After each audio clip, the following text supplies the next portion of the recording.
You know what else happened this week on the recurring theme of Israeli genocide? Because it's going to be a recurring theme for a long time, it seems, unfortunately, because it's always ongoing. The International Court of Justice. What a great name, by the way. The International Court of Justice. I never really thought about how stupid the name is when it's a court that is specifically not allowed to actually criminally convict anyone.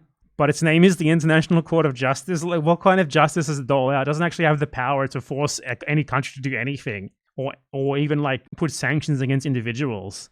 The International Court of Justice, what a great name. But what is technically in the made-up liberal international order that has no power whatsoever to enforce any of the shit that its system is supposedly set up to enforce. The International Court of Justice is technically the highest court in the world when it comes to judging the actions of individual countries. And they release a decision responding to a request for them to form an advisory opinion, which is just basically they're ruling on a thing that doesn't really have any enforcement power, but nonetheless, I guess it sort of matters because it sort of I'm consuming. It's the most authoritative report on a question of international law or something. So back in December 2022, they were asked to basically form a ruling on the legality of the Israeli actions against Palestinians. And a couple days ago, they finally ruled on that. And the ruling is honestly, the ruling of this liberal fucking court is more radical than that of many supposed leftists have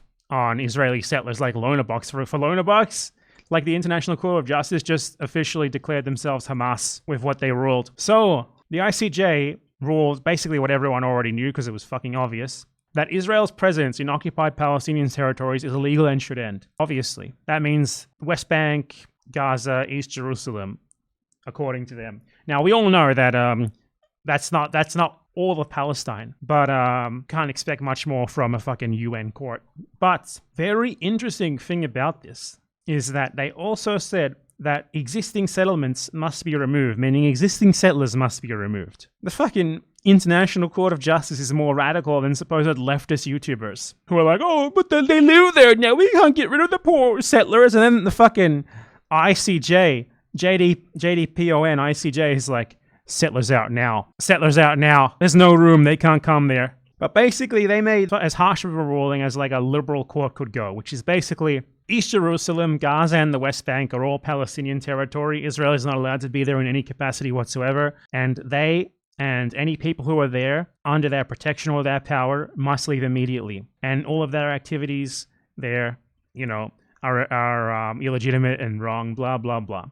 Now, it's an advisory opinion, which what that basically means is that you can, UN bodies can ask them for their international legal opinion on what is going on regarding a question of international law. And that's what that was. It wasn't actually a case against Israel or anything. It was just an advisory opinion, which is technically non-binding. And that's all that liberals care about. It's not technically non-binding. That means that it doesn't matter, right? Provided that you don't submit yourself to a case before the ICJ, it means that you can just do whatever you want. That's the liberal logic. It doesn't matter how illegal it is. It doesn't matter how clearly our own fucking international order-based institutions tell us it's wrong and shouldn't be allowed to happen. All that matters is that it's technically non-binding. But this is the highest level acknowledgement thus far in liberal internationalist institutions that Israel is a piece of shit country. So there's that at least. Now, this isn't, as I said, this didn't come as the result of an actual case against Israel in the ICJ.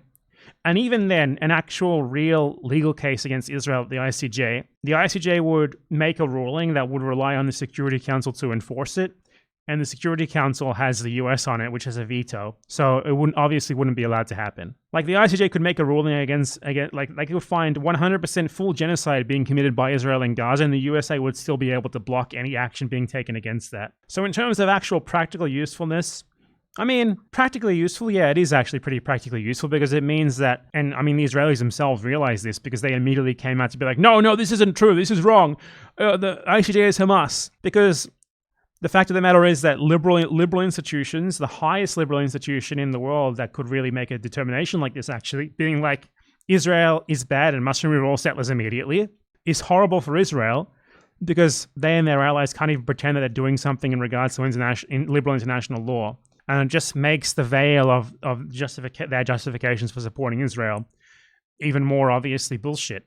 So there's that. And also the time frame on it wasn't that bad. It took them about a year and a half to come up with their ruling, which for an ICJ decision is fairly short. And maybe that means that in the genocide case against Israel, they will come to a final decision faster than you might think, like within a year or two, instead of like within a million years, as I would have thought they would have. Relevant to this as well is that there was recently a report from Harvard University that now, you guys might hear like 30,000 dead in Gaza, blah, blah, blah. Well, it's been frozen at 30,000 dead for like 6 months now because any sort of ability to account for the dead was destroyed when Israel invaded and destroyed the hospitals that were trying to do so. And obviously, since then, far more people have been massacred.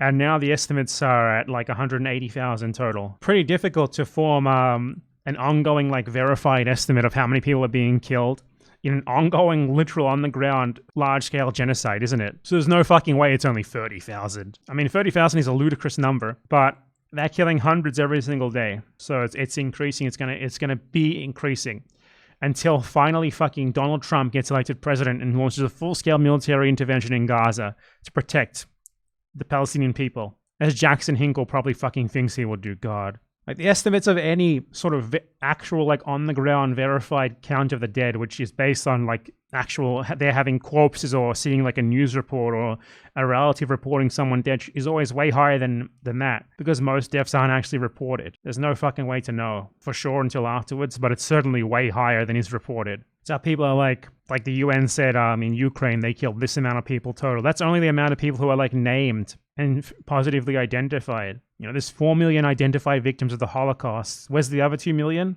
I don't know. Doesn't mean they're not real though. It just means that how exactly you're supposed to positively identify people when like everything to do with them has been destroyed or was destroyed, and like, you know, entire families are wiped out.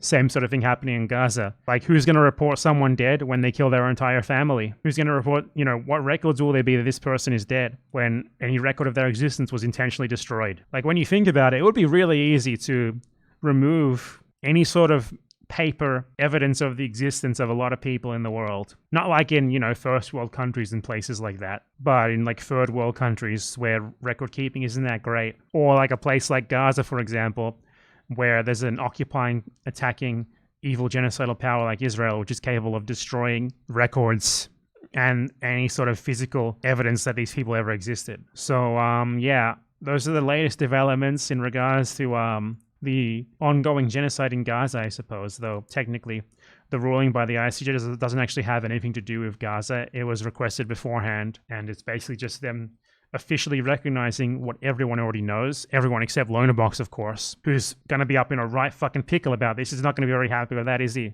It also does give them, it means that the ICJ can possibly refer to something that in that advisory opinion that they made in their ruling on the Gaza genocide. So there's that as well.